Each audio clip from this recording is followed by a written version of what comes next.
Hello. And Hello. Hello. the room is all yours. Pick your own seat.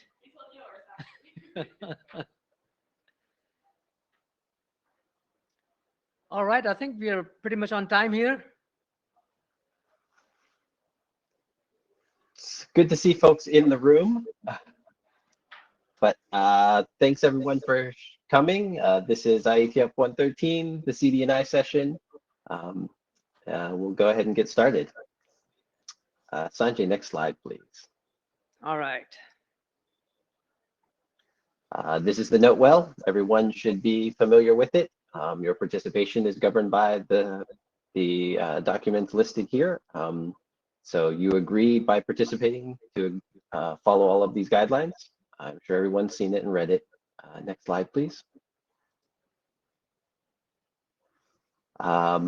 This is a hybrid meeting, so just some reminders for folks. There's some folks in the room, some joining remotely. Some tips on connecting and making sure that you are in the blue sheets. When you're not presenting, please turn off your video and audio just to help us save on the bandwidth. Next slide, please. We will be using Meet Echo for all of the queuing, even if you're in the room. So make sure that you are on the tool and you're logged in. Next slide, please. For remote participants, you are here with us on Meet Echo, so hopefully you know how to use the tool, use the queue, use your video and audio. Blue sheets are being tracked automatically through Meet Echo, so no need to sign in if you're on site, but you do need to sign in to Meet Echo. Next slide, please. Sanjay, go for it. This is the most important slide. You see, the only reason, if you're in Austria, you've got to visit the State Opera. And I was lucky to do that on Sunday evening. So I thought I'll just share that with you. Nice, very nice, Sanjay. Back to business. So back to business. This is Cdni. Do we have a volunteer to be a Jabber scribe? I'm going to take minutes. And everyone, please log into Meet Echo to make sure that we have an accurate count for blue sheets.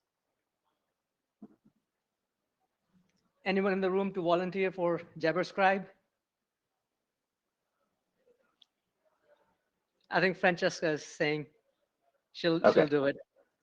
Thank you. I don't think Thanks there was much action. So, okay. Thank you. Next slide, please. This is just a reminder of our milestones. Last time we did re-adopt the triggers and we adopted the footprints. So there's a new milestone there for the footprint draft. We'll be talking about that. Still on our list is finishing up URI signing, and Phil's going to give us an update on that. I don't see Phil online yet, but hopefully he'll be here. Acme Star, that's the HTTPS delegation. Fred is not feeling well, so Sanjay is going to take that update for us. And then Nir is here to talk about the triggers and the footprints. And then we have a packed agenda beyond that. Next slide, please. Chris Lemon's going to talk to us about the CTA wave stuff. We also have the other half of the HTTPS delegation that we split out last time. So Christoph's going to talk about that. And then we'll have updates on the metadata and capacity advertisements from Alfonso and Andrew.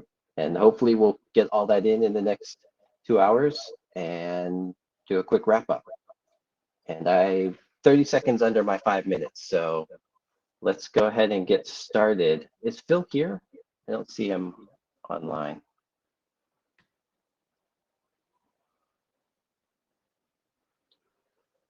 All right, Phil will be here. Let's, do we want to just go straight to Chris, or do we want to let Nir go? I'd like to keep the CTA wave and URI signing pieces together. So, Nir, do you want to go ahead and go? Sure, why not? Awesome, thank you. Hold on a second. Let's see if I can bring the next slides.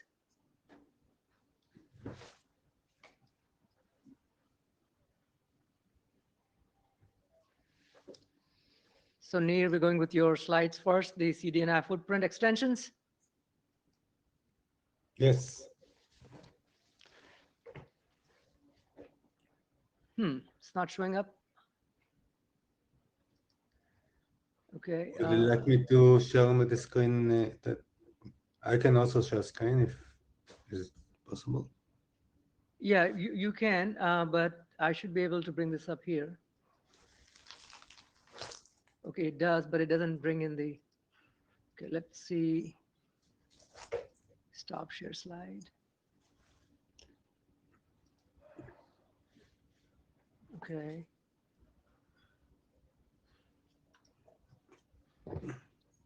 This should work. Now it's okay. Yeah. Okay. So let's start. Hi everybody. I'm Nir Sofer from Quilt. In the previous meeting and the meeting before it, we discussed an internet draft of additional footprint types, and we would like to get to the last call, the working group last call for this internet draft. So do you move the slides or? Yeah, I should have.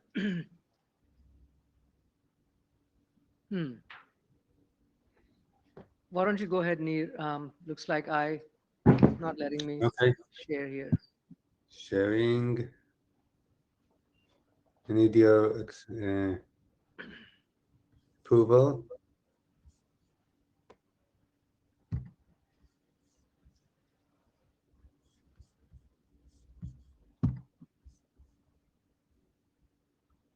I need one of you to approve my request.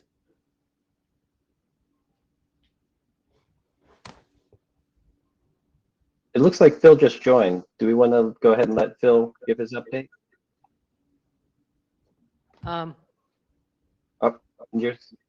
Your screen working? Yes. Okay.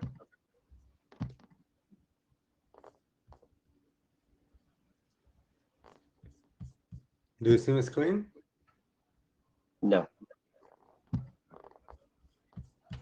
So I might have permission issues.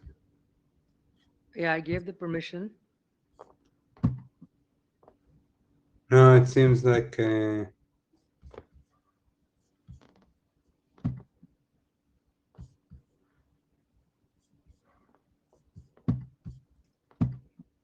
No? Okay. permission denied. No, Okay. it's a problem within the Mac. I need to approve it somewhere. So I'll try loading the slides. Let's let Phil go ahead since he's here now. And we'll go back to our regularly scheduled agenda. Cool. Phil, you're up.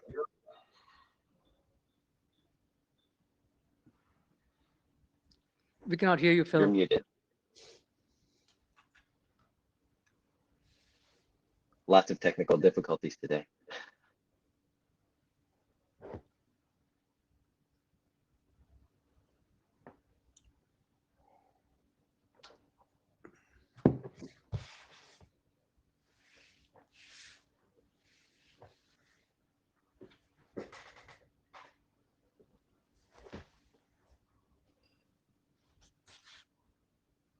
I don't see you here muted, Phil. See if on your end if you can reconnect.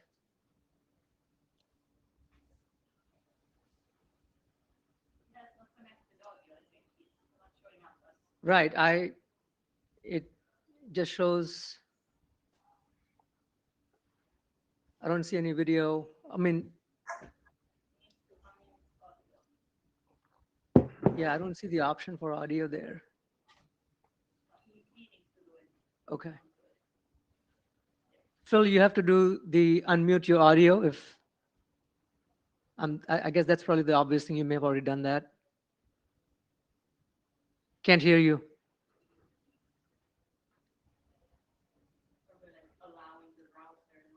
Yeah, did you do that, allow your browser and all that when you first started? He's shaking head, you did, yeah.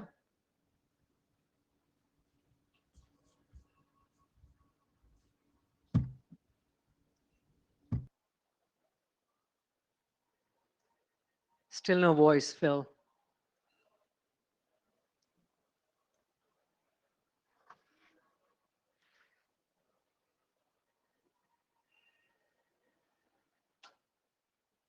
Okay, maybe he's reconnecting.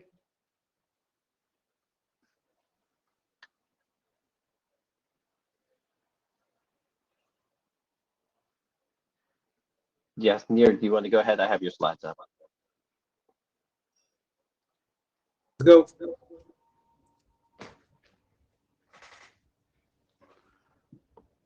Okay. So a quick recap. RFC 8006 define the footprint types and the footprint object. The footprint types are IPv4 or IPv6 CIDRs, ASN, country code. The footprint object is actually an object that allows to define a bit of footprint type and the values that the client can match to. Next. Thank you. And RFC 8008 allows to use this footprint and footprint object to specify on which footprint each capability is supported. So in the previous meeting, we suggested two new footprint types. Next, please. The first is the ISO 31662 code, which is the subdivision code, for example, states in the US, which this footprint type practically gives us a better granularity compared to country code. Next. And the second footprint type was the footprint union that allows that introduced additive semantics between different footprint types. And that's it. The internet draft, we had several comments, and thank you, Kevin, for start the shepherd review on the draft. There's no more action item as I'm aware of, so and nothing new to bring up here. If these slides actually point to the last draft, I would be happy if we can proceed to the last call of this. Thank you, Nir. Draft. Yeah, I think this one's pretty straightforward. It's just registering two new footprint types in the IANA registry. We've talked about it for a little while now. I don't think there's been any contention about it. I went ahead and did my Shepherd pre-review, as is our custom. I think once, assuming that all those were addressed, we're probably in pretty good shape. I don't know if anyone has any objections to us moving this forward to a working group last call. If so, please speak now. We will, of course, take it to the list after the meeting, but we wanted to have a quick discussion here to make sure everyone, I think there's pretty much agreement that we should just move this thing forward.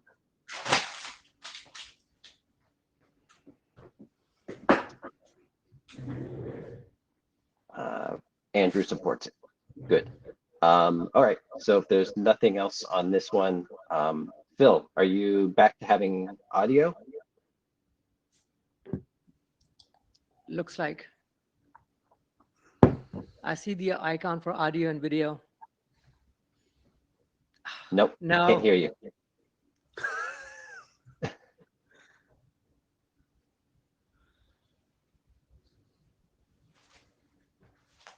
Gonna try one more thing.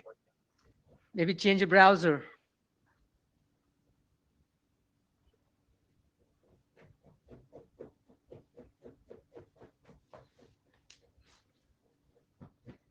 All right. then we'll go ahead and load up Nir's other presentation. How's that sound? Since he's already here. Okay. And the second draft we discussed in the previous time was the second edition for the controller interface. A quick reminder, the controller interface allows an absence CDN to manage content and content or metadata within the downstream CDN, operations like preposition or invalidation. We suggested a new version for this RFC, Ori, Sanjan, and myself. Next. In this new version, we already discussed this added functionality, which is additional information in the error propagation, triggers extensibility, for example, time policy that allows the absence CDN to indicate that he wants the preposition be done at a specific time, and also define two additional content selection methods, which are the content regexes and content playlists. Next. And following the discussion, we reached the point we redefine the trigger object. So this is the original version of the trigger object. It has the trigger type, for example, preposition. It has the CDN path, the list of CDNs that actually instruct the operation. And it allows us to do some circuit breaking, and a set of properties that are practically used for target selection. Okay, the trigger should be applied on those metadata URLs or those content patterns, etc., etc. Next. So the trigger v2 object, first of all, was added with the trigger extensions list, which is a list of generic items that we can register more and more items as we go, as we go. And next, and was also added with two properties for content selection, which is the content regexes and playlists. Next, please. Thanks. So the point we got to is, okay, we ask what would happen if we want another method for content selection. And then as a separate property, we will need to define the trigger v3. And so we said, okay, why not do the same trick, use a list of generic objects for the metadata and content selection as well. So next slide. So what we practically want to do in this change is to take all the green properties that are used for target selection to say on which elements the trigger should operate, and put it in a list of generic trigger specs. Okay. Any questions so far?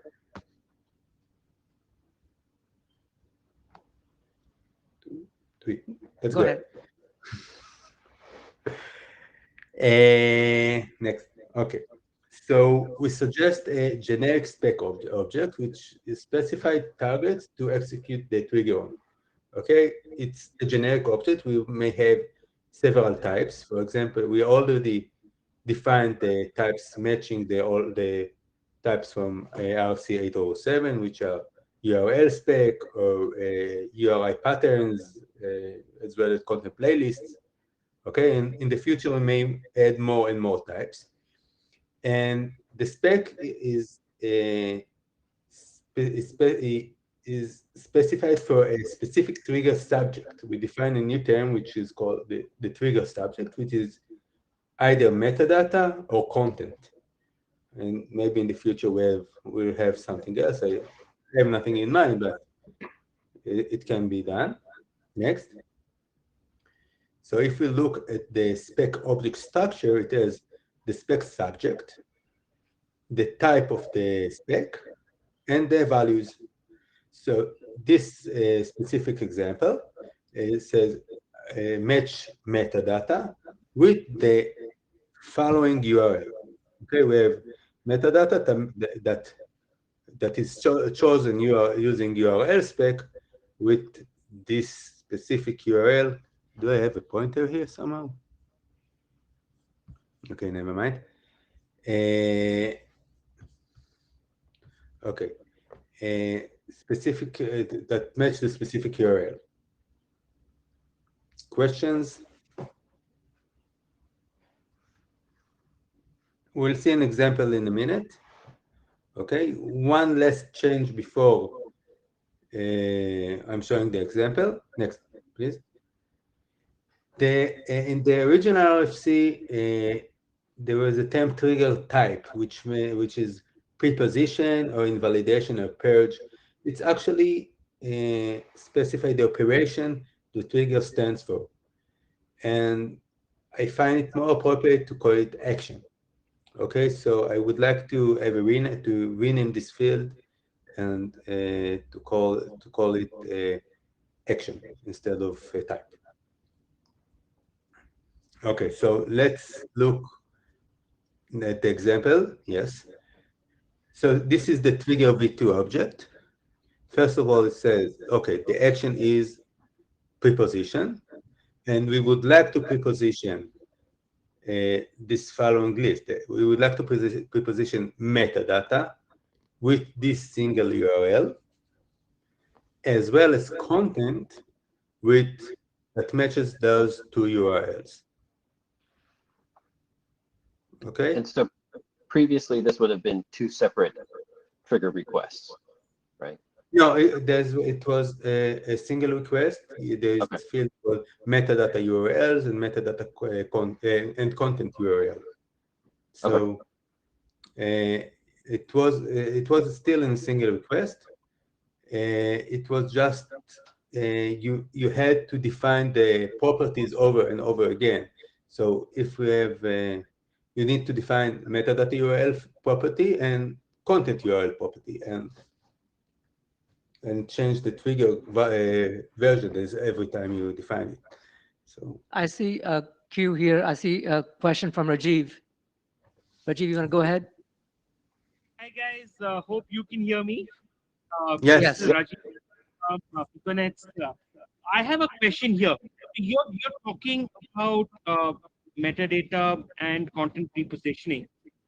Typically, when we do a content preposition, we are also prepositioning the metadata with it. But in this particular case, you have a case where you're prepositioning metadata for a parent path and content for child path. So, uh, does the URL spec type have any ability to do recursive or wildcard based, or is that only going to be on the specific URL?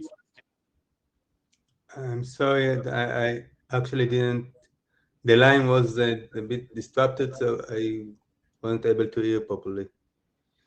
So, and I'm just wondering, when we are doing a content preposition, we are typically doing both the content and the metadata, right? The metadata, when we do a metadata preposition, we are only doing the metadata and not the content itself. But in this particular example, you've used a parent part for the metadata and child parts for the content.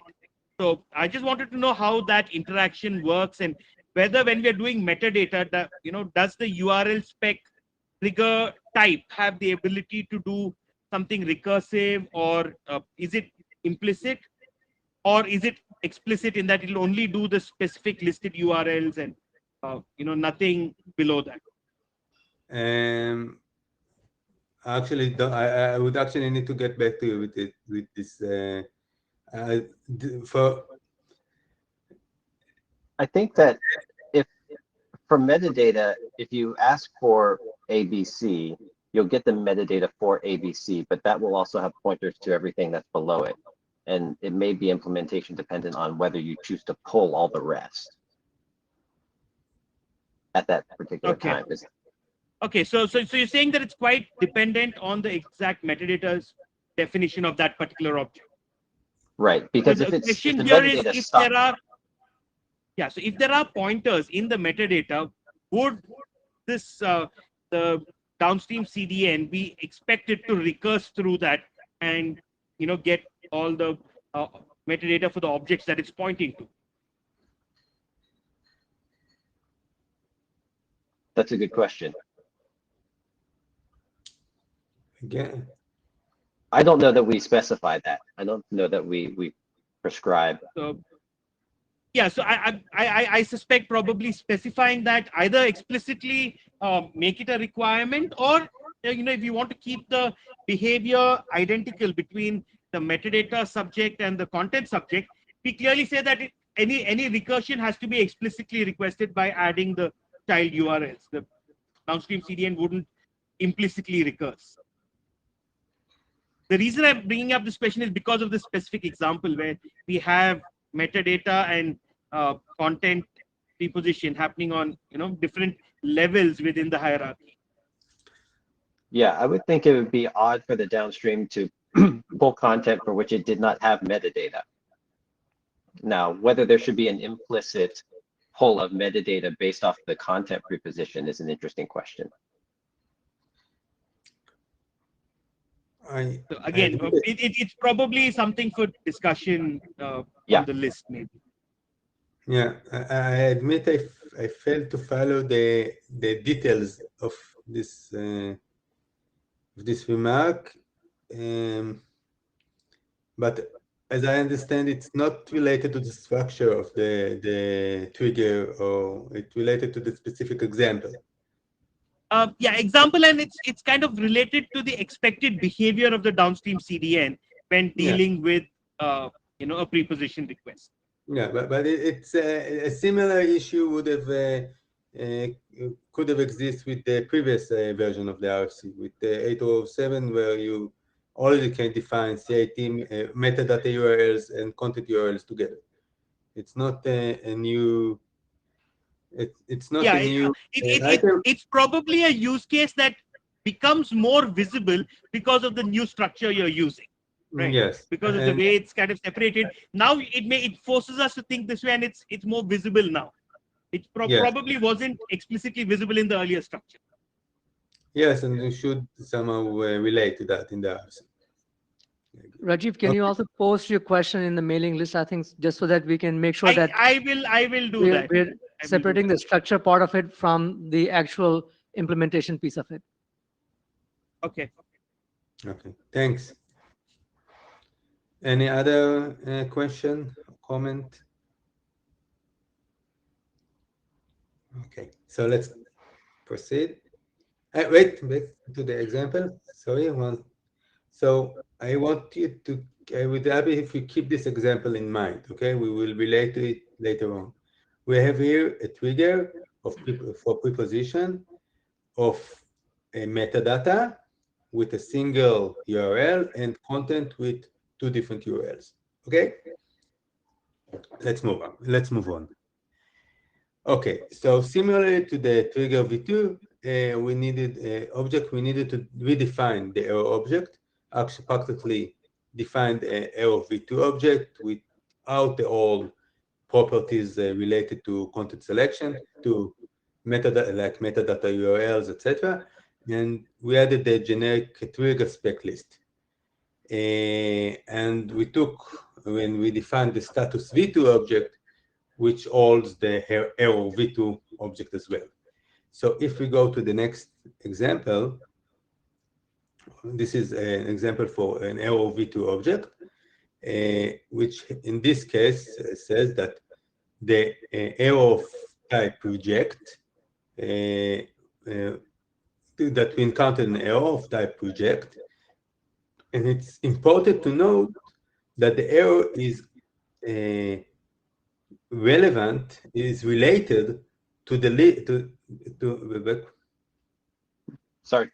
Yeah, the error is relating the spec listed here. Okay, so only the spec relevant to the error are listed in the spec list. Okay, so if you remember the example we showed before of the trigger, we had a metadata spec and a content spec. Here we have only the content spec. So the metadata, we had no error for the metadata. And if you remember, the URL list in the trigger had 2 URLs, and here we have only a single URL, because the error only relates to this URL. With the other URL, everything went fine. Okay, so this is the semantic of the error. It is similar to the semantics of the error, the original error with the previous structure. One point, however, I find a bit of an issue here is it seems like a bit of a hassle to parse this error by the absence CDN. Okay, to understand which object exactly was not the error relates to. It's maybe some string comparison or something like that. And I would like to suggest next a bit of an adjustment to the structure. Okay, so if we add some placeholders in the list, it may allow us to keep the position, or to take the trigger and the spec list from the trigger and add placeholders for saying, okay, for this object, everything went, the error is not relating to it, everything went well. So in this example, there is a spec list, and the first video is an empty spec, which practically means, okay, the metadata spec we had back then, everything was okay with it. The error does not relate to this spec. As well as if you are going into the spec itself, that the failing spec, there is again an empty object in the URL list, meaning, okay, this URL was okay. The error does not apply to it. And this may help the absence CDN and better understand the error. So this is just a suggestion. The draft does not contain this change already, and I would be happy to hear your opinion about it.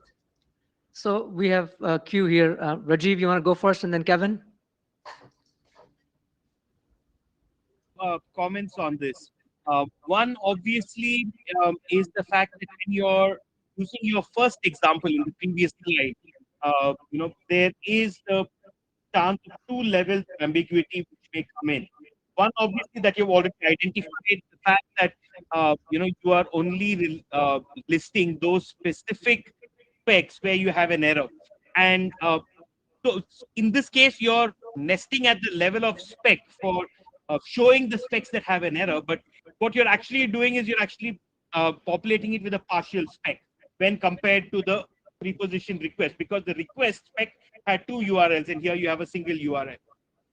Indeed. So that is one question.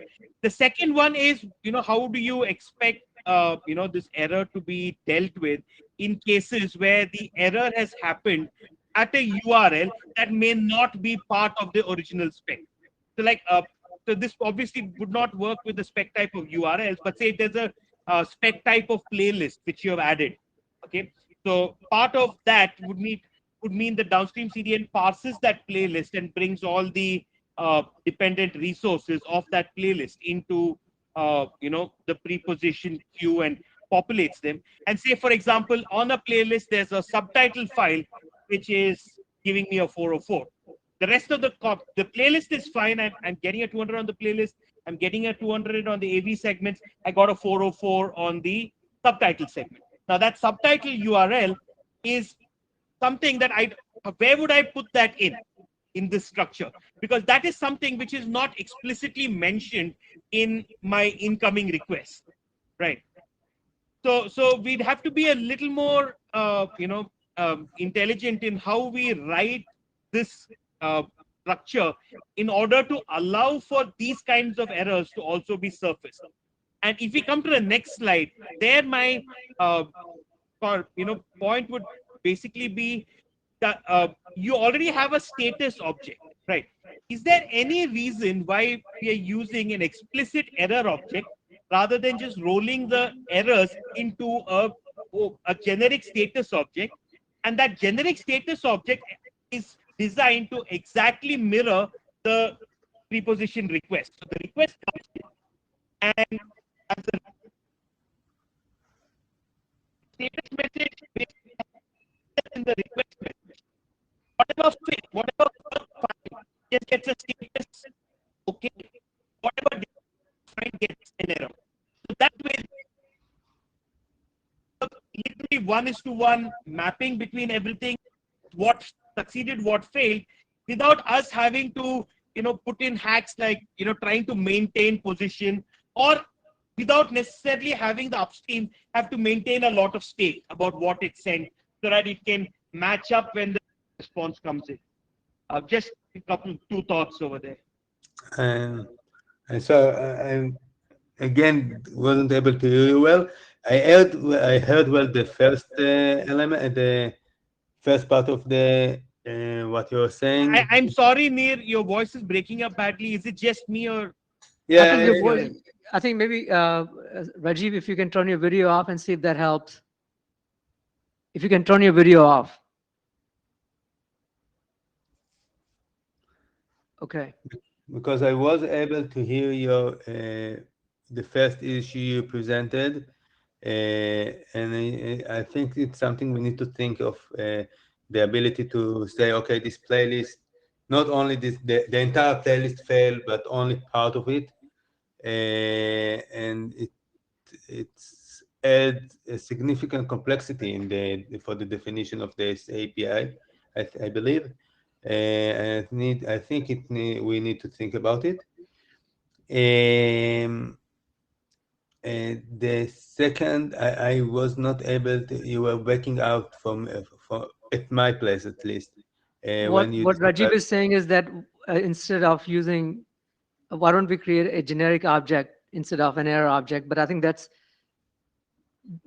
really is part of the RFC already, the error, and it's not a generic object in that sense. So I'm not quite sure if I got his full question, No, but I was basically trying to say that instead of having a separate error object which only tries to communicate the specific errors, why don't we roll the functionality of reporting the error into a generic status object?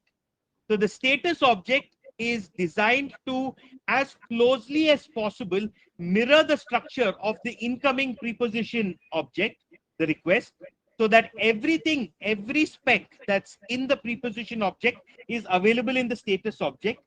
And each spec and each component of that spec has either a status okay or a status error. And if there's a status error, we have sub fields and sub objects inside that more granularly describe what error was encountered.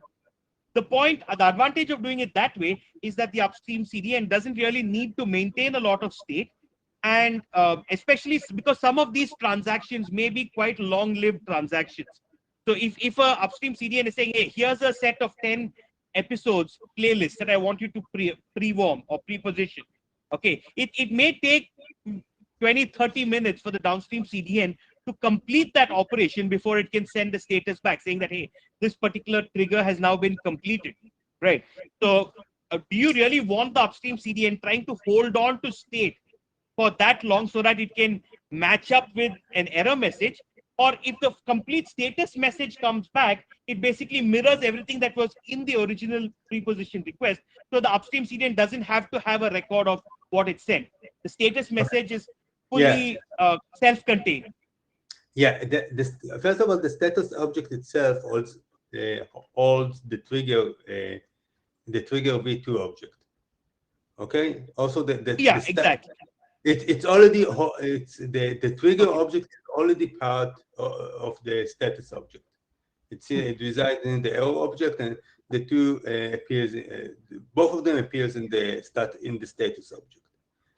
So this is covered. What is not covered, you suggested also that we would have an arrow, a different object per spec. So for this spec, we have the status of this spec is like that, and the arrow for this spec is this is the arrow of this spec, and this is the arrows of this spec. And I believe that we can achieve that perfectly with if the upstream CDN wants to achieve that, it can actually break the request to several triggers. So it may have a trigger for the first spec and a separate trigger for the second spec, and that's it. So Yeah. My point here is, even with a single spec, that happens. If it's a single playlist, it may be a playlist, say for example, a movie which has a quality ladder with 6 different qualities. So which means that's still going to take some amount of time for the downstream CDM to process before it can respond. So that's still a certain amount of state that the upstream CDN needs to maintain to be able to correlate the errors. So by joining the error object as a part of the status, in the status thing as a part of the trigger object itself, basically the response from the downstream CDN is the trigger object with status embedded inside it. So the upstream does not have to depend on any state. The status response has everything in it. yes, but how does this address? I think we should take it offline. Yeah. I'm going to inject myself as chair and say that, Rajiv, I think it's a good discussion. If you have actually a proposal for an object, that might also help move the thing forward. But if we can take this to the list and have that discussion, that would be great. We're running a little behind schedule. So Nir, we could try and push through the rest of this. Thank you, everyone. Okay, let's proceed. Let's skip this one. Next. Yeah, thanks. The last important thing I want to discuss here is the footprint and capability objects relates to this control interface. So the downstream CDN may support some of the actions. It may support preposition and invalidation, but not support purge. But it may support those actions, but for different subjects. For example, preposition and invalidation and purge are supported for metadata, but for content, only preposition is supported. So, for example, and we would like to be able to state that. And we would also like to say for each such action, which extensions are supported. For example, preposition of content support time policy, but purge does not support time policy. And also, what is the target selection methods that are allowed? Okay, so for metadata, for preposition of metadata, you may use playlist, but for purge you cannot use playlist. Why? I don't know. Okay, but next. Okay, so what we try to do is define a structure that says that for a specific action on a specific subject, the list of supported specs are this list, and the list of supported extensions is another list. And of course, everything is subject to the footprint that the capability is specified to. So let's take a look at the object and an example. Okay, so the capability is built from a list of objects. Each object states the action, the subject, the supported specs, and the supported extensions. So in this example, we support only preposition of content and invalidation of content. Okay, no operation of metadata is available. No purge is available, okay? And the specific preposition of content can be done using URL specs or CCID specs, and it supports time policy. However, invalidation does not support time policy. It doesn't support any extension because the extensions list is empty or not appear, doesn't appear. And that's it. Do you have any questions for this? I think there's been good discussion here. I think everyone, please go and read the draft, and we'll continue the discussion on the list. I think this is good. There have been a lot of good updates to triggers, and I think we're making a lot of progress on making it better. So I'm excited by the discussion. If there are no other questions, thank you, Nir, and we'll give Phil another shot at this. And Did you have Nir, anything, anything Nir? else? that's it. Thanks. Kevin, you want me to see if I can bring the slides up in the meantime while Sure. we get Phil to Phil. get back on?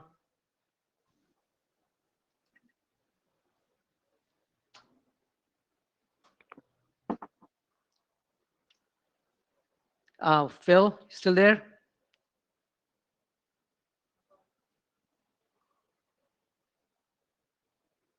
New browser, and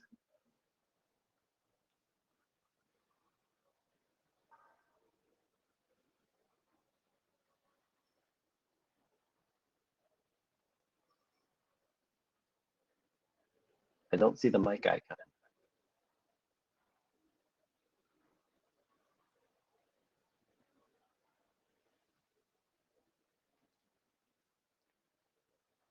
What I see is that your mic is muted.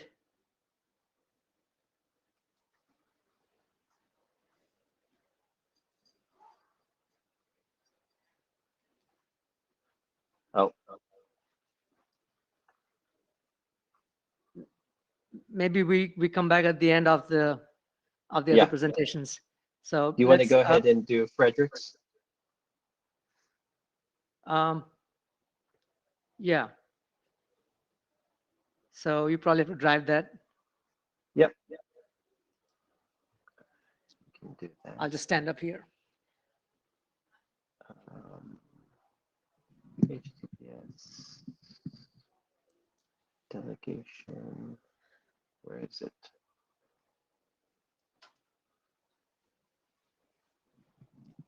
There we go. Okay, so I'm just voicing Fred here. He could not make the meeting today as he was not feeling well. So the revision of the draft that is put out in the mailing list and also in the really the main change in this version 8 really is that it has been pretty much cleaned up and has been very much simplified. So what we really see is that this document is now aligned with RFC 9115.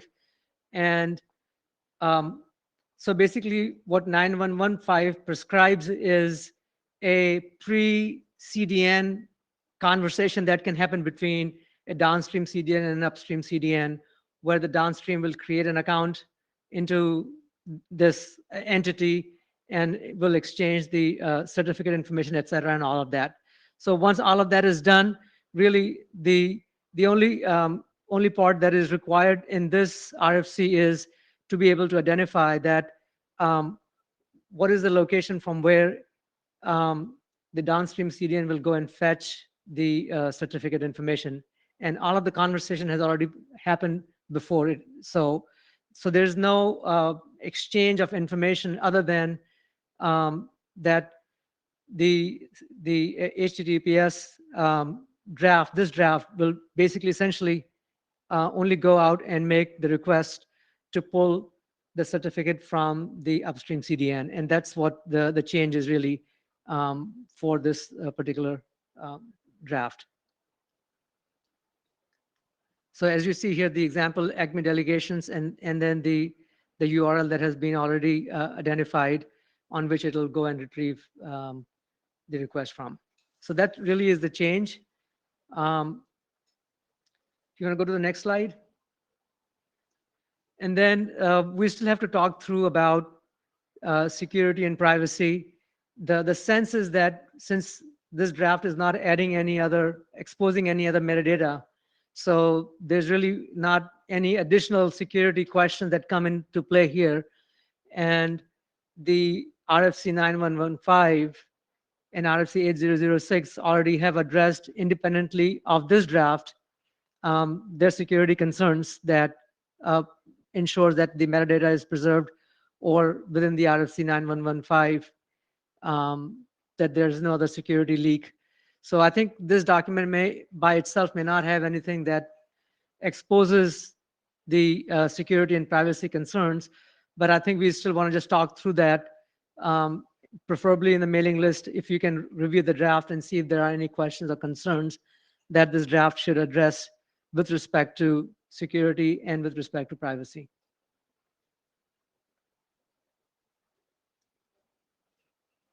So I think from the author's standpoint, the request is that if folks can review this draft, this version 8, and respond in the mailing list for any questions you have or you may have. And based on that, based on the progress, then maybe we can ask for the working group last call for version 8. I think that it's much simplified now, which is good. I will go ahead and do the Shepherd pre-review on the new version, and hopefully everyone else can also go out and review it. It should be pretty straightforward now to move forward with it. I think we took out a lot of the other stuff about metadata and the harder stuff. So Right. Yeah. Okay. All right. Anyone have any thoughts or questions? Otherwise, please review the draft. I will review the draft officially, and we'll try and move this forward by next IETF. All right. Sounds good. Thank Thanks, you. Sanjay.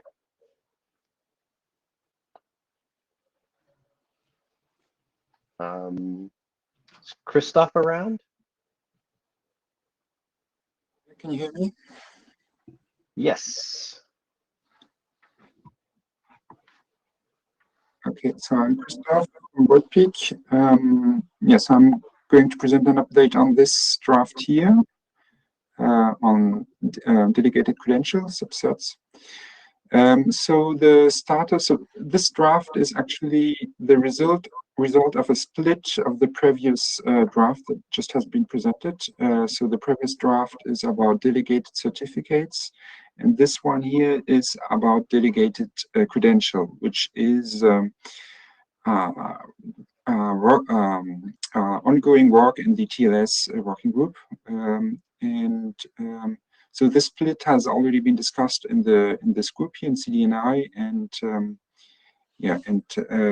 I would like to ask for adoption of this draft within the Cdni working group. So next slide. So currently what is in the draft, there are two objects which are defined, two MI objects. One is a conf delegated credential. It only contains a URL, and the idea is that the downstream CDN, when fetch or when accessing this URL, can download another object, and this other object is this delegated credential objects, which contains the delegated credential as defined in the subset internet draft, and also key material. So that's, so it's quite simple, those two objects, one which allows to just provide an URL, and the other which transports all the cryptographic material, let's say. So next slide. So there are a couple of things to do for this draft. So the first one is about aligning those two drafts, so the one on delegated certificates and the one on delegated credential, just about the advertisement, so that we have an FCI object which is a bit common, and which would allow to announce what is supported by the downstream CDNI, and could also allow to advertise additional parameters. there are sections about privacy and security that needs to be added. And then, but the main thing is about there's still an issue about this delegated credential object, which is not really an MI object as in the spirit of Cdni. So I have a slide on this in the next slide. And then there are also other things like currently in the current proposal, the public-private key is generated by the upstream CDN, and maybe this is not something that we always want to do. We should also support the case where the downstream CDN is generating this key and then asks for the delegated credential to the upstream CDN. Okay, next slide. So yeah, the open issue is that, well, this delegated credential objects is not really an MI object in the spirit of the RFC 8006, because it's not, well, it's not fetched as a normal MI object. This is fetched via this URL, which is defined in the configuration delegated credential objects. But if we remove delegated credential from this draft, well, there's no point of just keeping the delegated credential of the conf delegated credential object.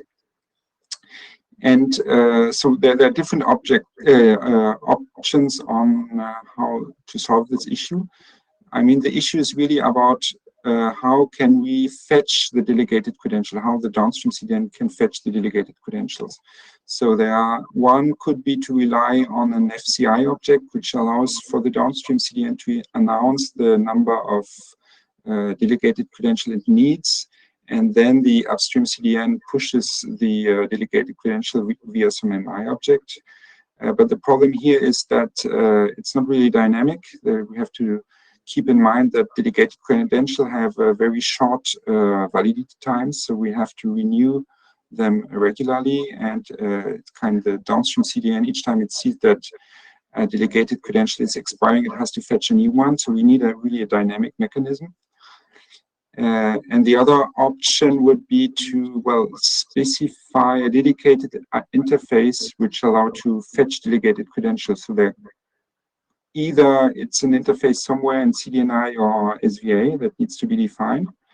Maybe the trigger interface, I don't know, or something else, something dedicated to that, or by proposing an extension, so option B, in the ACME working group, which details how to fetch the delegated credentials.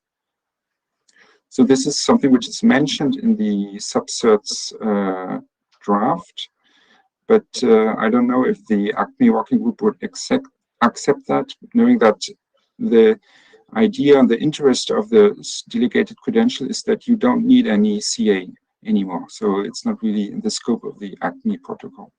So, yeah. And yeah, I mean, I wanted to really present all the options in this open issue and have feedback, maybe on the mailing list, maybe today on the discussion, and to see how to move forward.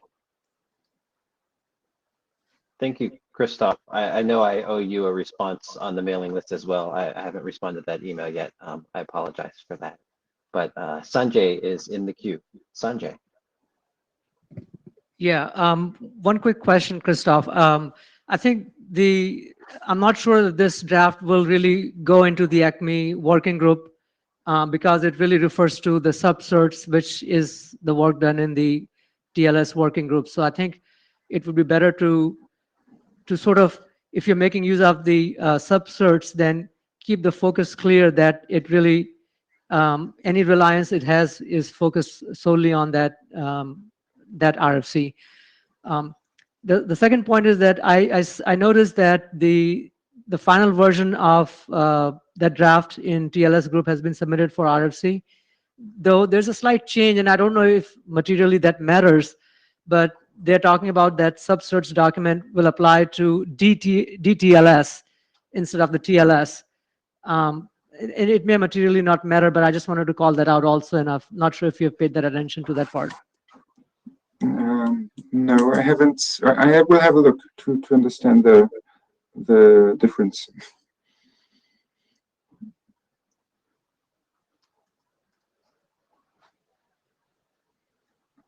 Okay, I'm gonna put myself in the list or in the queue. I think I brought up this.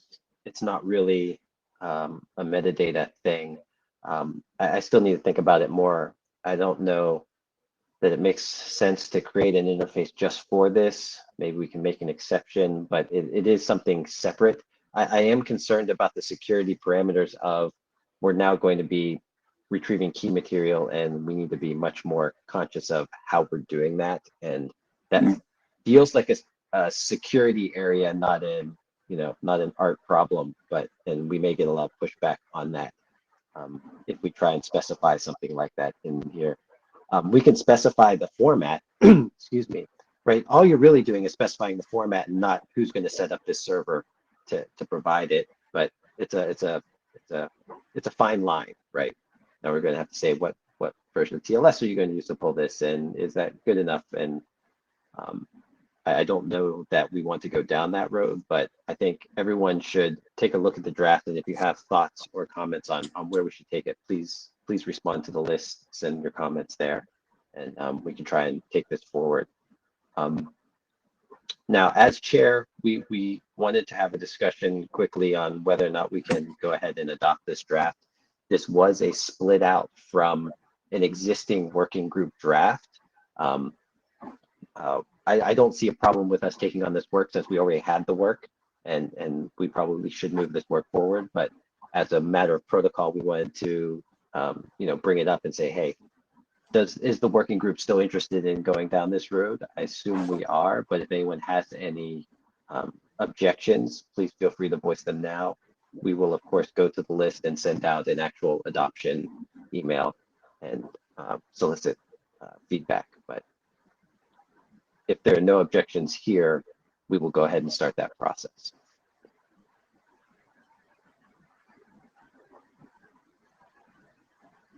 All right, I think we're good. Christoph, anything else you wanted to add? That's all on my side. Thank you so much. Thank you. We're going to give Phil another shot.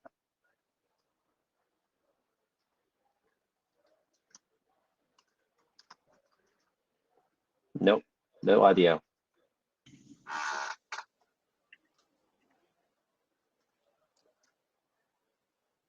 Okay, so do we want to hear the access token, or we want to wait until after? If Phil can. Well, okay, let's let Chris go.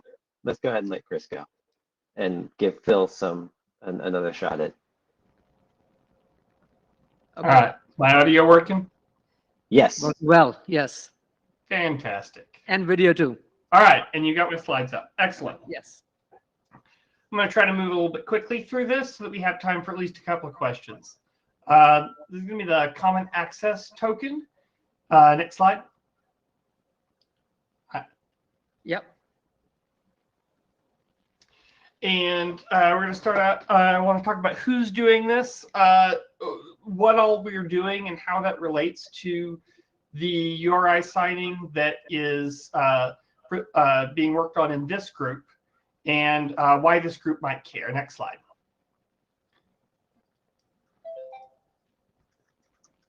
So this work is coming out of the CTA Wave project, and the primary use case is for streaming media, although the token itself is a little bit more general. And the goal is to find a single token that covers all of the existing usages in the industry from all of the CDN specific tokens that are in use today. Next slide. So talking a little bit about how this is different from the URI signing that this group is doing. The common access token is CWT based. So it's going to be smaller, terser, and is a little bit faster to parse for CDNs. There are more musts for the intermediaries that receive these tokens. And so the idea is to kind of draw a very, very firm fence around what needs to be supported in order to claim common access token support and provide strong guarantees so that issuers can issue tokens knowing that any intermediary can process it. Obviously, there's going to be no built-in support for delegation. It's not part of a larger Cdni or other interconnect effort. It is just a token, but it does generally have more claims with greater complexity. Next slide.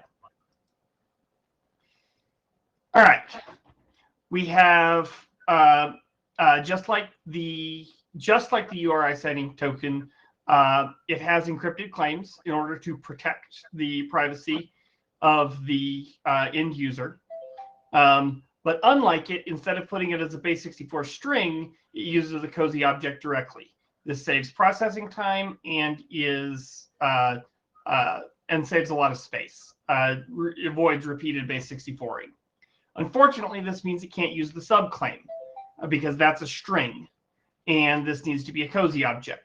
We'll get onto more of that in a minute. Next slide. So it also has some additional claims. The first few are really trying to draw a box around any request information that intermediaries or providers are likely to use in order to determine what content is returned. So the HTTP method has a claim on it so that you can specify that the token is valid for get but not put and not post, for example. And the ALPN is actually an extension of the fact that you can adjust based on scheme. And so there are tokens that claim HTTPS but not HTTP using the regular expression on the URI. We wanted to extend that to the ALPN more generally. And then there are a number of headers, including an arbitrary number of unspecified headers that servers can use to return differing information. They are, of course, well advised to use the vary header appropriately here.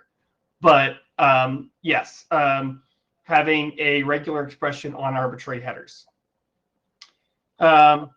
We have some geography claims that we're still working out the details on. We have a claim for the TLS public key.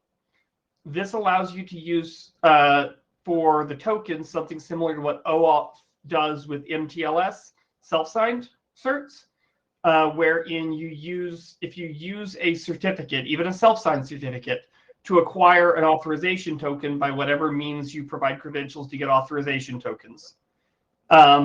The issuer can bind your public key to the token it gives you, and the intermediary can guarantee that the certificate you present it matches the token, so that if your token is stolen, then it can't be used without your private key as well.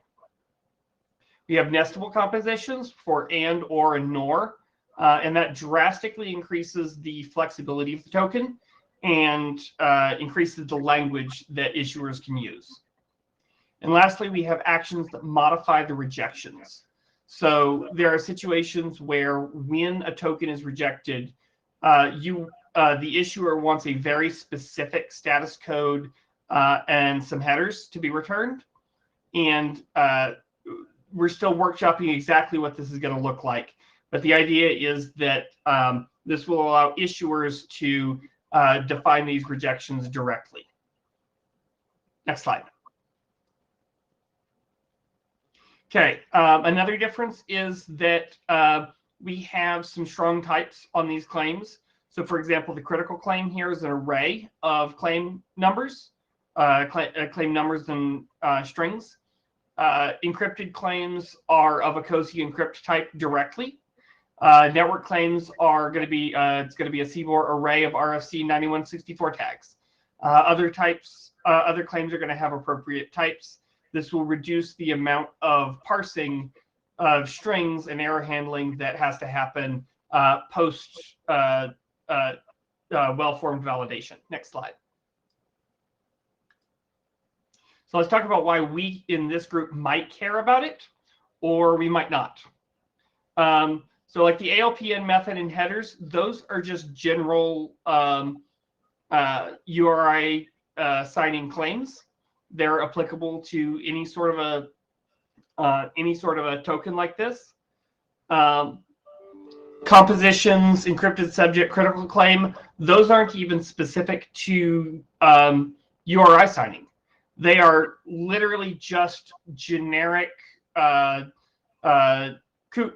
claims. These are potentially generally useful. Maybe it's useful to try to define them generally in a broader sense. Next slide.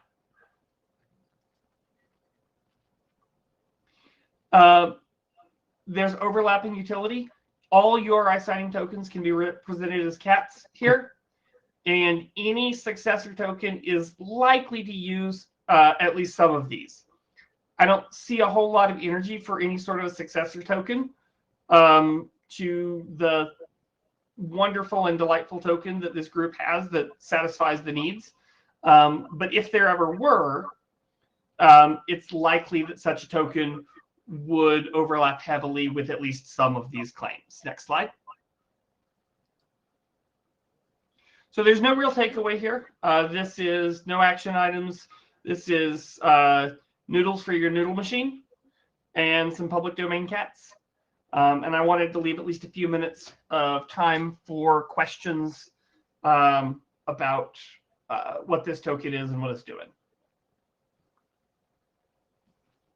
Kevin. So, I guess, how far along is the development of this, and do you see adoption of it, and do you think that it will go anywhere, or whether or not, URI signing token will it also go somewhere, or will it fall by the wayside because this thing is more, I guess, does this add a whole bunch of stuff that people want, or does it just add a whole bunch of stuff? You know what I mean? It definitely adds it definitely adds a bunch of stuff that people want, and it adds some stuff. And which category which thing is in depends based on the use cases. So like there are some folks with zero interest in any of the TLS stuff. And there are folks that are like, no, that enables my very specific use case. And so there's a lot of drive towards adoption on this, and that's why this work is happening in the CTA. That there's a group of people there that represent a variety of intermediaries and providers that that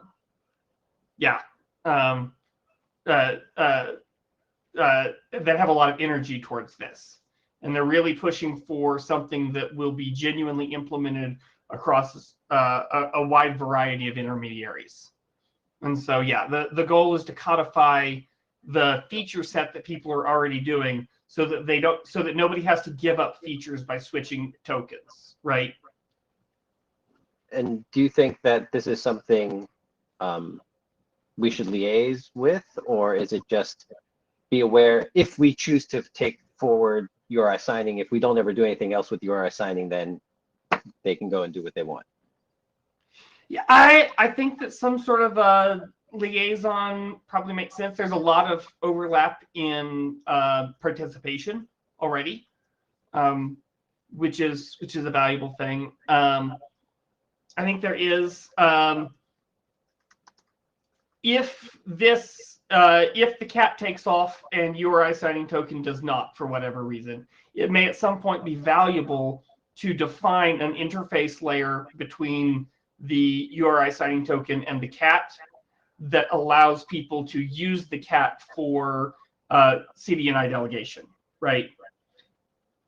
We may want a metadata at least, or something to support it. Right. Got it. And now, if we ever want to take on that work, there are other questions we have to ask. And a lot of the musts around this were intentionally left out of the URI signing draft because there was not a desire to force all of the intermediaries to implement all of these features in order to do Cdni. Right. And the goal here is to create genuine interoperability. And May is the bane of an interoperable system, right? So if we ever do that, there is definitely going to be some questions. An issuer can express anything that they need to express in a CAT, but there are more requirements on an intermediary supporting a CAT than there would be on supporting a URI signing token. Got it. Sanjay. Yeah. So Chris, before you were put on the agenda, I did see that there was some support in the mailing list about you talking about it. So I'm glad you did that, and you clarified some of the questions that Kevin was asking. Moving forward, and you also mentioned about implementation, so that's an important thing. So I'm wondering if you want to keep us sort of apprised, maybe in July when we meet, to see where you are, other companies are, if there's any implementation, and maybe if there's anything that you made use of out of the URI signing. So would like to hear more about it and see where you are at. Yeah, I can certainly keep the group updated. And yeah, there's no surprises. The structure is very similar. They're Coots versus Jutes. It's the same roots at the core. There are only a few obvious ways to express these sorts of things. Pankaj. Thanks for the chance. I just wanted to say that to the earlier question, there is definitely very, very heavy interest from content providers and the CDN in the ecosystem of content delivery to support a common scheme. Right now, the ecosystem is extremely fragmented, and CAD has the benefits of flexibility with these logical claims that can be put together with ands and ors, but also the conciseness of that, which helps with the performance, which is extremely critical for the CDN vendors.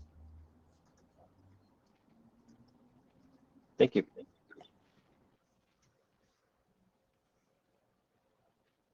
Anyone else have any comments on this? Phil, are you back?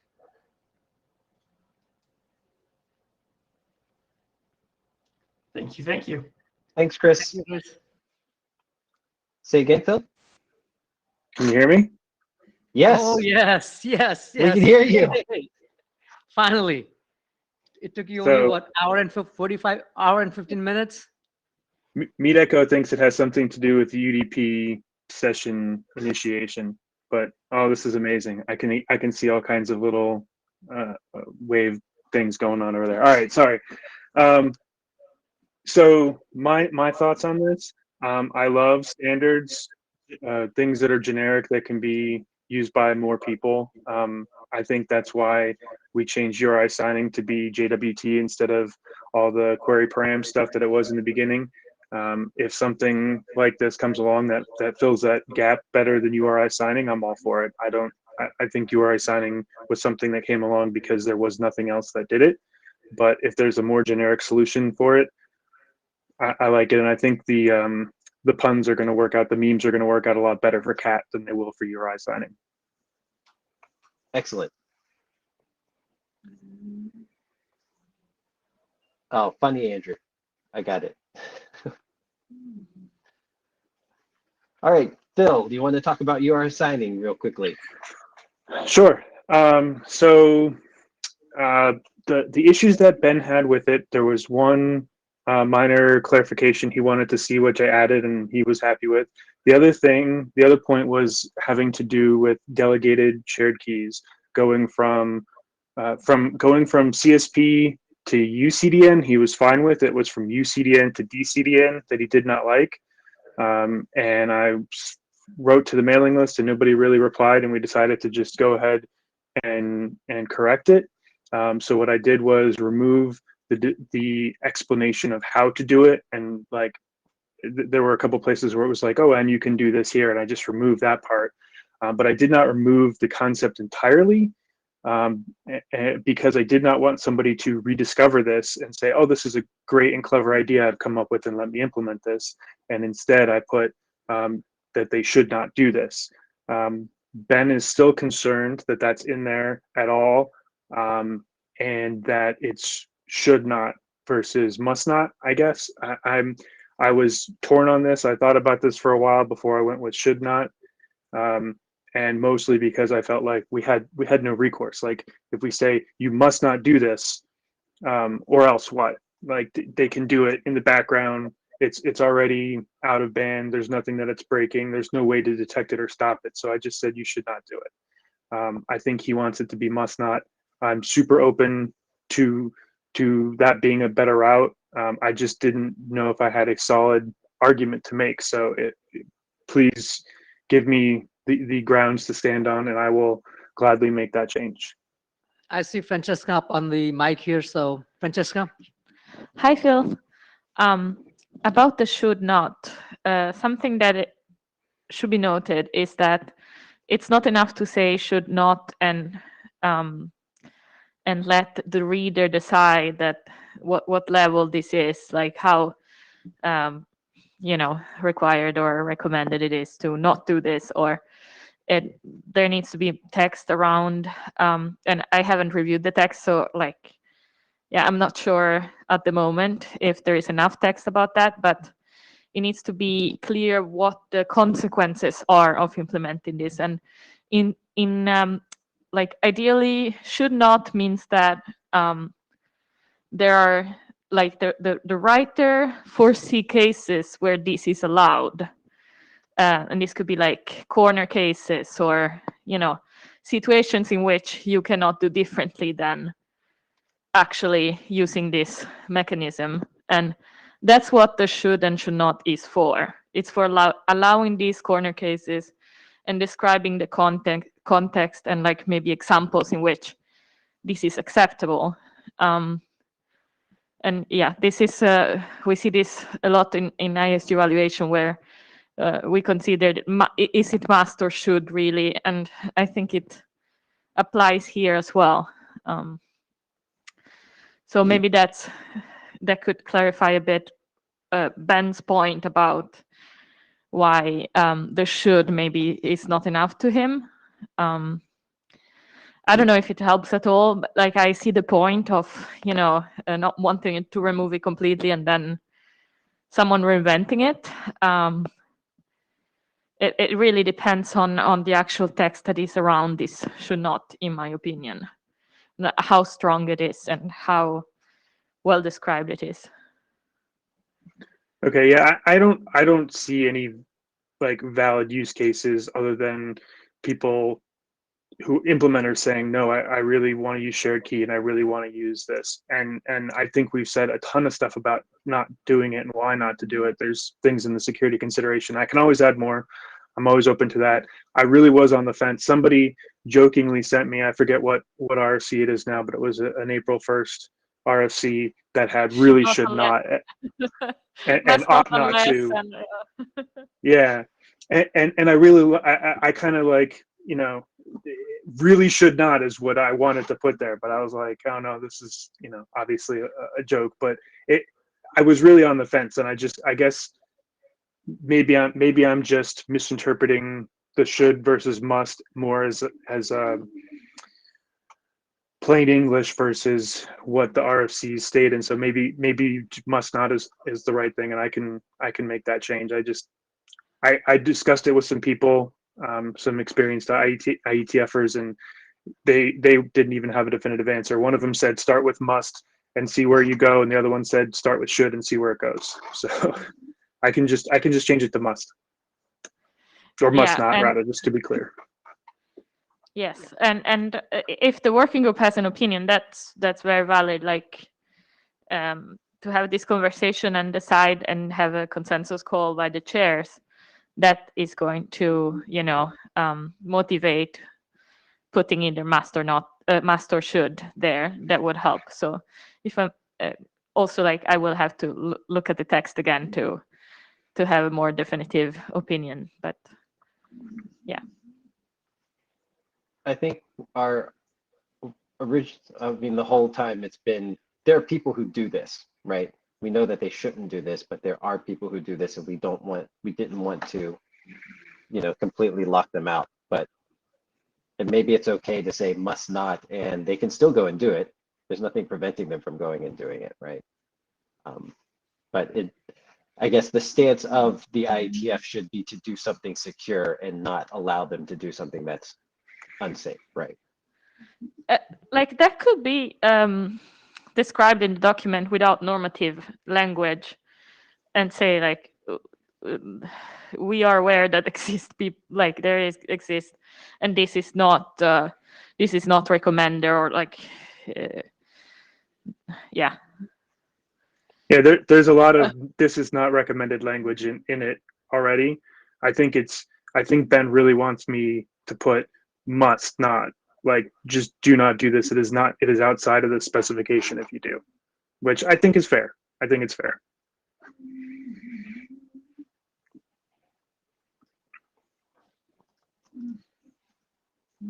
Any other comments? Francesca has one more comment, I think. Yeah, sorry. Okay. So from a process point of view, I just wanted to say that Ben will be stepping down the ASG tomorrow, so his blocking discuss will disappear. But I hope that we can still, get his input, and even though it's not going to be like actually blocking the document, I hope that we can still get his, like informal approval on some sort. But yeah, we should get to a consensus in the working group and then move forward. From my perspective, I definitely respect his opinion and would like to have him on board with it. So I can totally agree with that. And he's been very helpful in finding issues with the document in general that we fixed up. So I'm okay with going must not. Phil, I'll leave it to you to decide. I'll go and review the text again. Everyone else, please also, if you have some cycles, review the text again, and if you have thoughts or feelings on it. And we can really try and get this one finished up and out the door once and for all. Thank you, Phil. Thank you for the perseverance in getting us your audio.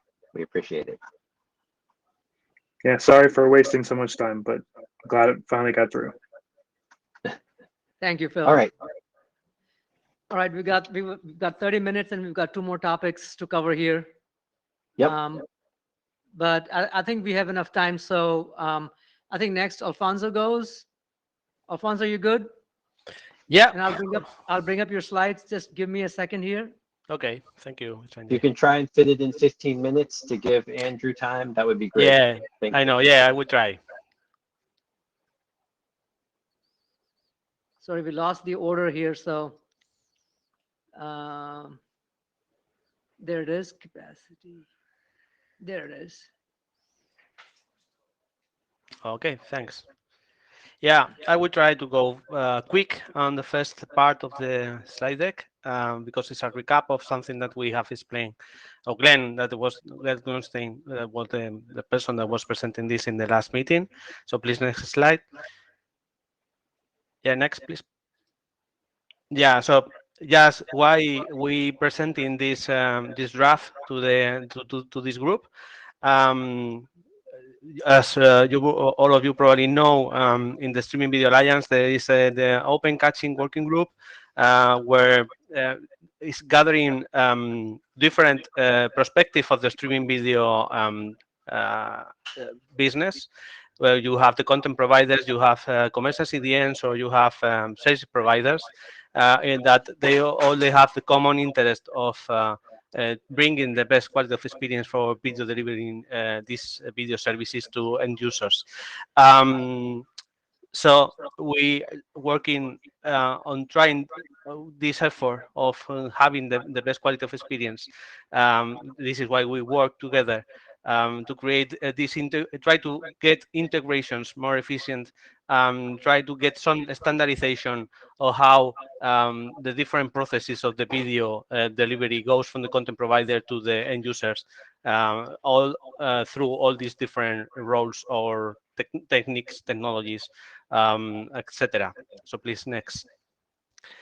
So at the first, the SBA Open Caching Working Group was paying attention of the Cdni interfaces and metadata definitions of the different RFCs, like 8006, 007, and 8008.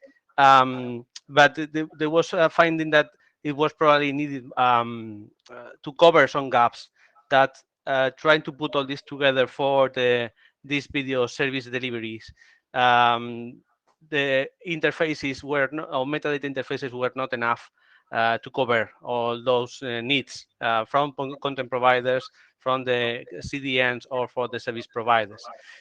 This is why we were working on this extending the metadata that come from this group to try to cover all the needs from the different members of different roles in the video delivery, trying to define useful methods to make the configurations, try to automate the configurations, to put this in place with our current implementations and deployments in real life, and extending with more advanced configuration publishing capabilities that are required by content providers, trying things like publishing, versioning of configurations, and things like that. Please, next.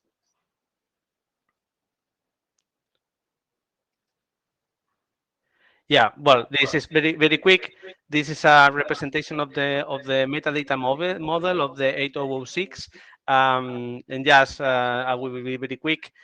We haven't touched any of this main structure of the metadata model, but we leave our proposed extensions in the as generic metadata objects. So with taking leverage of this infinite extensibility that the interface permits on the metadata. Please, next. Yeah, so at the end, all what you have in the orange background are the different categories that we are adding or we're trying to add with this extension to the metadata model from the CDNI. We will come in a minute for that. Please, next. So as a summary, I think yeah, we can go later on this. Pass, please, Sanjay. Yeah, one of the things that are included in this draft is what we call in processing stages. That is a way to permit to intervene in the different processes that happens when the user agent is requesting a content to a CDN or a downstream CDN, sorry, how that process will go to an upstream CDN origin to get the response back from the upstream, and that response goes to the user agent by the downstream CDN. These processes that we here identify as 4 steps, from the client request, origin response, and client response, we defining a way to intervene on those processes. So a downstream CDN is able to make transformations on different parts of the request. For instance, modifying the headers that goes to the origin when trying to get the object that is requested, or we are able, or we could be able to modify a header in the response to the client, and any other transformation that could be required for the different use cases that are required for this traffic delegation. Yes, next. Yeah, well, this is I will not pay time here now. It's just a representation of the processing stages model. All these live in a generic metadata object that is defined in the draft. So please, next.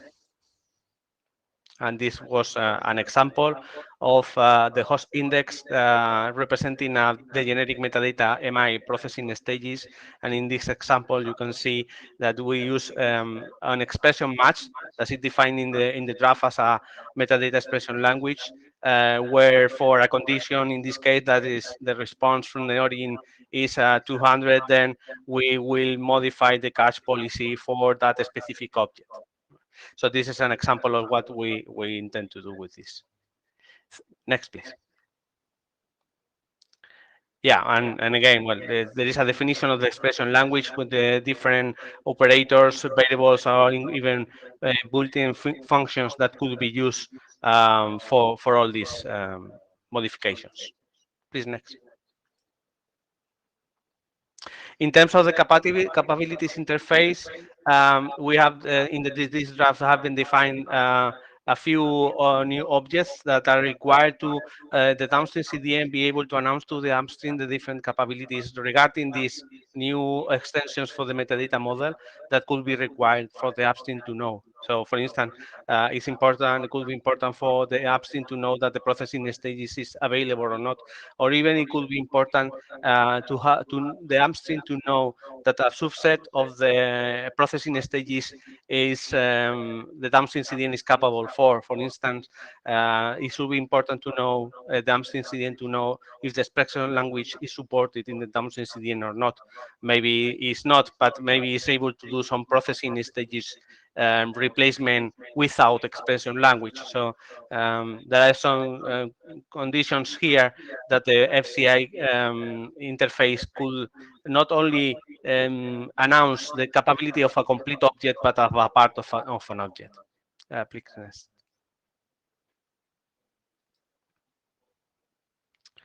Yeah. Yeah, I will not stop here. This is something that will come probably next. So this is not changing in this draft version regarding this, but we just for you to know, the SBA and the Open Caching Working Group is working on try to extend the metadata model with new features regarding an advanced publishing method that permit the content provider a better management of the configurations. So probably this is something that will come in the following meetings. So please, next. I'm going to insert myself in the queue here Yeah, real quick. sorry, Sanjay. So I see that you have uploaded the new revision of the draft, right? Yep. So based on, and I think you have addressed some of the comments that were posted from the last meeting in that draft. I see that. Yeah. Okay. Okay. Next, please. Yeah, so well, that we are version 2. What's changed from version 1 to version 2? One of the comments that came from the last meeting is that it could be good to have a categorization of the different generic metadata objects that we are including with this extension. That was a very fair point. So we have made this categorization. We have separated different metadata objects with what these sections like cache control or metadata related to cache properties management. Here's the list of the different objects in this category. The origin access, metadata related to the acquisition of the content. Client access control. In this version of the draft, there is no generic metadata object yet, but because this is something that we in the Open Caching Working Group are working on different options, different objects for this client access control, but they're not finished yet, so we haven't included in the draft. But I think it would, we think we will good to have it in the as a category here, even and it's empty now, but we will have different objects in the next version of the draft. Edge control, generic metadata to inform processing of responses downstream. So it's a way to the upstream to condition the way the downstream CDN could respond to a user agent request in the edge. So this could include something like we will see that in a moment for the cross-origin policy, for instance. There were some doubts in the last meeting. So the upstream is able to somehow set the downstream CDN to independently of information that that came from the upstream CDN origin to enforce some functionality to the end user request. Okay. Processing stages as a complete category for itself, and in general metadata, it's where we include other objects that are not, we haven't found a category of the others categories to where to put in there. Okay. Please next. Yeah. We have added examples to every genetic metadata object because it was something that in the version 1, I think there weren't examples. We have included some minor changes in the metadata expression language, but there is no change in the built-in operators or variables parts, but it's just about the syntax in the object, in the JSON object. There is more detailed description for processing stages. We have removed from the draft the MI requested capacity limits. That is something that goes in the other draft that Andrew will be presenting in a moment. So we decided to put this out of this draft as the capacity inside draft have their own definition of MI object that will be extending the 8006. And we added corrections from the previous version that were detected in the revision from the members. Please next. So I will just go directly, if for the sake of the time, to some of the main doubts that were in the previous meetings. I'm open to discuss any other or in questions if you want. Here I have had in the presentation in the first column the section of the version 1 and the section for the section 2, so version 2, sorry, because we have categorized all the objects, then section numbering has completely changed. So yeah, for the sake that you can find the reference of the previous questions on the last meeting. So I will go to the section 232, the third line there, about the allo compress. There was a concern about this object from Kevin, and yeah, there was a very fair point of the doubt here. The thing is that we have found that this object allo compress, that we still have it in the version 2 of the drafts with that name does not reflect correctly the function that is expected for a upstream CDN to use this object. The idea of this object, of the functionality, is that the upstream CDN enforces the downstream CDN to compress a response to the end user if the user has sent the access encoding header correctly, but independently if the origin has sent the response to the downstream uncompressed. So it's like delegating the compression of an object in the downstream CDN in the response to the end user, independently of what the origin is doing. Okay. Probably this will have made the upstream to not dedicate resources to the compression and delegate that to the downstream CDN. Okay. So for sure, the name allo compress is confusing. We are working on changing that name, so we still don't have a final name with this. But something like edge compress or force compress will be more suitable for the use case that is expected for this object. So probably we'll change in the next version of the draft. For the next section 211, the cache policy, and there is another one in the next slide that is in the negative cache policy. This is something similar related to what the origin is doing in the upstream and what the upstream CDN wants the downstream CDN to do. All these cache policies are related to cache control headers in the responses. Typically, the origin could send a cache control that is the same that should be sent to the end user, right? But the thing is that there are use cases where the upstream wants the downstream to have a different behavior regarding the cache. In this case, it is regarding the time to live of the objects in the downstream CDN cache. So independently of what is sent to the end user in the response to the request, the upstream needs to say the downstream to change the way that it behaves the cache. So there are some examples that we have found in real life in our production services deployed. Is like, for For instance, an upstream wants to have a cache control 0 or no cache no store for the local cache in the end user, but they don't want to receive a huge amount of requests from the downstream. So they prefer to maintain in a downstream a TTL of, let's say, 1 minute, while the end user receive a no catch, no store. Um, why the upstream could do that? Because at the same time, the upstream using the Cdni or any other method available is able to make content management of the downstream. So they don't need that the downstream continues revalidate the object, because if they need to change the object, they can use the content management to do that. And that way the downstream block or stop the huge amount of requests from the end users and is not disturbing the origin server.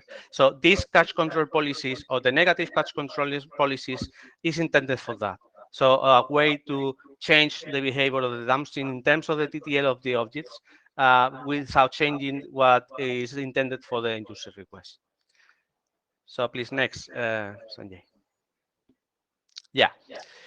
This section, this is 2311, is regarding the cross-origin policy. The doubt from here from Kevin was in the description was not very clear. We have tried to change the description to have a more clear understanding of the reason of this.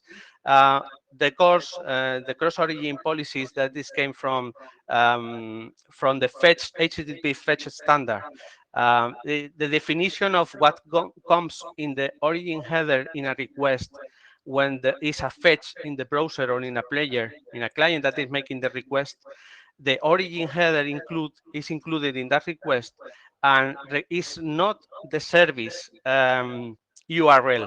It's not what is defined in the host index or in a host match, because the upstream, when it's delegating a host match, is delegating the service of the request for a video content, for instance, or for another object. But the origin header is related to the URL of the or how the client access that content in a video platform or in a web page. So in an example, the client could access the video platform.example.com, but the host match is video delivery.example.com. So the request goes to video delivery.example.com. That would be the host match that is delegated.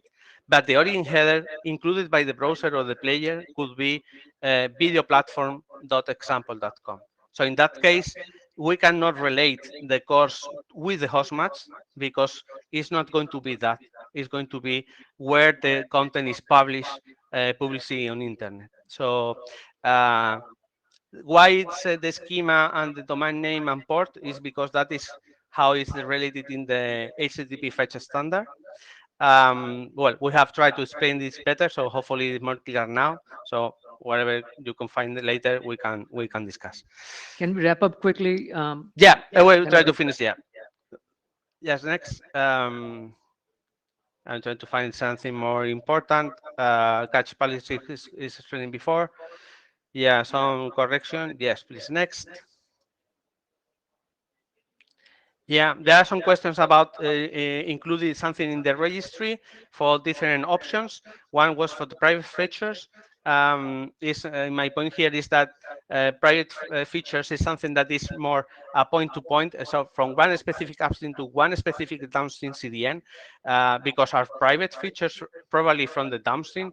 So I don't think it's needed to have a public registry for those private features because of that, because I think they are not generic by definition.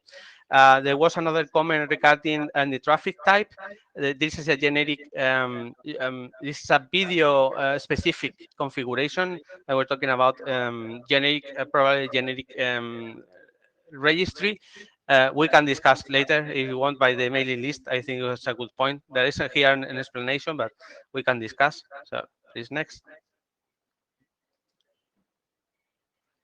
Yeah, and that's it. Very quick. I'm sorry for the sake of the time, but please, I'm more than welcome to use the mailing list for whatever other comment that you want.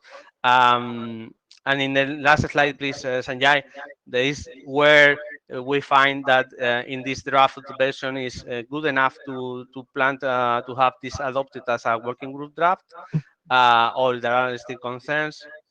Maybe we can use the mailing list to discuss around this. Thank you. What I would suggest is that if you can put those questions that Kevin had and the answers you have in the mailing list, I think that would, at least create a record there, and Yeah. so Okay. others, that have similar questions may be answered it in that manner, For and then sure. we can, take up your question of adopting this into the mailing list. Kevin, Okay. what do you think? I think thank you for the updates. I haven't had a chance to go over the full draft. The groupings are great. I think that the other thing then is, do we want to break it up into multiple drafts? Right now it's a 90-page draft and there's a lot of stuff in there. And there are things we could probably accelerate. Some of the metadata are probably easier to push through if we do them as separate pieces. Some of the stuff that's more fleshed out, we should consider that, I think, versus the mono draft, which is very hard, and especially with the stages, which I think are interesting. I think that's good stuff, but that is going to take a lot longer, I think, than just pushing through some of the metadata, if that's helpful for you guys. Okay. Okay. We will discuss it then with the other co-authors what we can plan to do with breaking out in different drafts. Okay. Thank you, Alfonso. Thank you. Great job. All right, last but not least, Andrew, you have the remainder of the time. Saving the worst for last. I'm gonna, Just for the last. yeah. I'm going to do this. I'm actually going to skip a lot of the context and backstory and just kind of go right into the changes to the time. Logic, next slide, please. So this is the specific version of the draft we're considering. It's the Capacity Insights Extension version 2. Next slide, please. As part of this, the draft has actually been simplified a bit. We've cut out one of the main concepts, which was allowing an upstream to ask the downstream to reconsider capacity limits. We weren't necessarily confident in the approach we were taking, so we decided to strike it out just to make it a little more clear and concise. Next slide, please. So the component that was related to that, which was struck out, is the MI requested capacity limits object. Once again, we just didn't feel we had a good enough grasp on how it would be used effectively to communicate or allow the upstream to ask the downstream to reconsider adjustments. Next slide, please.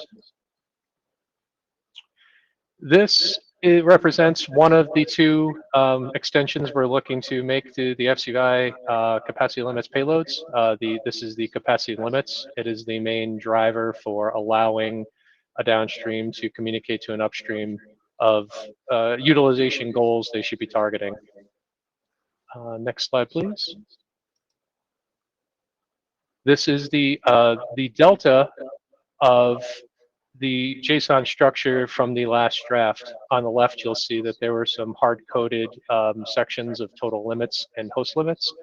We've decided to try and genericize that slightly by moving those over into generic limits objects and then identify or adopting a new subscope to those limits. So you can see here on the right-hand side, there is a scope object, which is of type published host with several values.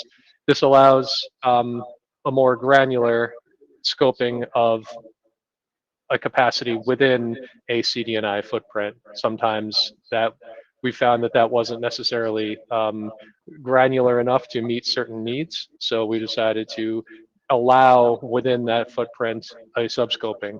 And this is the vehicle that we've identified for that. Next slide, please.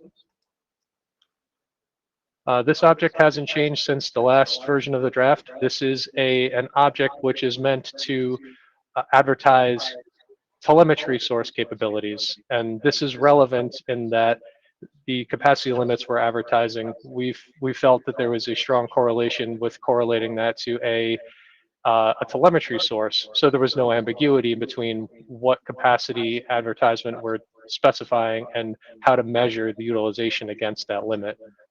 So this is really a foundation for further work, which we have yet to put forward, but we felt it was very relevant in this case and wanted to lay the foundation for it here. Next slide, please. Once again, this is a diagram from the last presentation, just kind of goes through the overview of how we anticipate this to work. Really, the upstream would be polling the downstream to ask for the capabilities and within those capabilities, we would include capacity limits. The upstream would then also be looking to consume telemetry data that related to the specific capacity limits, combine those 2 data points together to make sure that there's sufficient sufficient capacity in order to delegate requests to the downstream. Next slide, please. Once again, this is the diagram which shows how the downstream would reflect changes to capabilities to the upstream. Relies upon a callback mechanism and a subscription service handled by the upstream and the downstream. Next slide, please. Once again, this is just a call out to the fact that we had removed the MI requested capacity limits object from this version of the draft. And next slide, please. And that is it. All right, I made it in 5 minutes. All right. Good job, Andrew. Thank you. Any comments? So I encourage everyone, I haven't had a chance to look at the updated draft myself. Everyone, please go out and read the updated metadata and capacity drafts and send comments to the list, please. I think we should see, you know, if we can get some more comments out there, have more people discuss the draft, and then we can talk about whether there's, you know, appetite in the working group to adopt this work and take it on. Any other final comments, Andrew? No, that was it. Okay, thanks so much. We have 3 minutes left to wrap up. Sanjay, anything you want to say?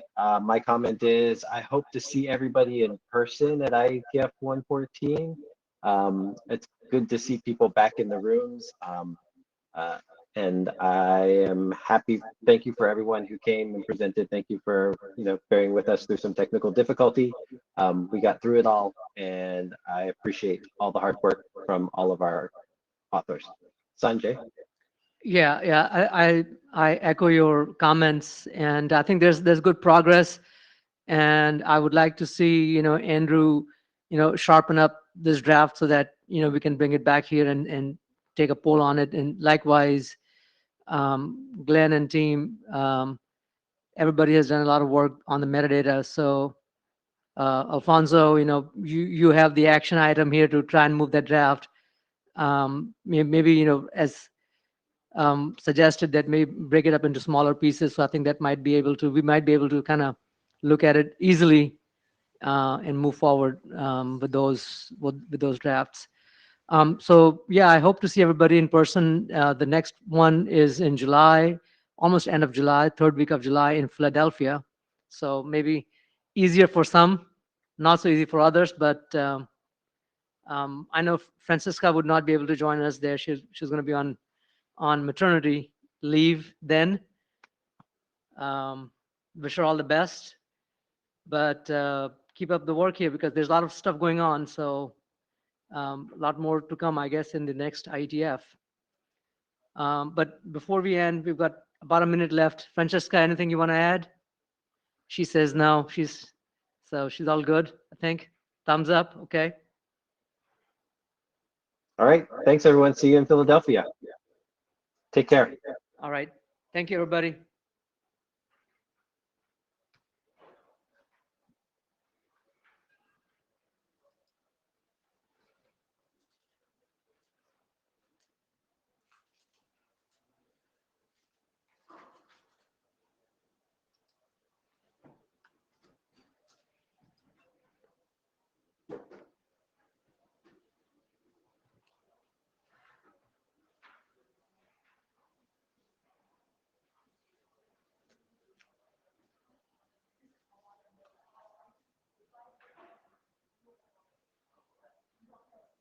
Is that Chris you at the back? Hello. Hey, Chris, how are you? All right. Good to I see you. recognise people through masks.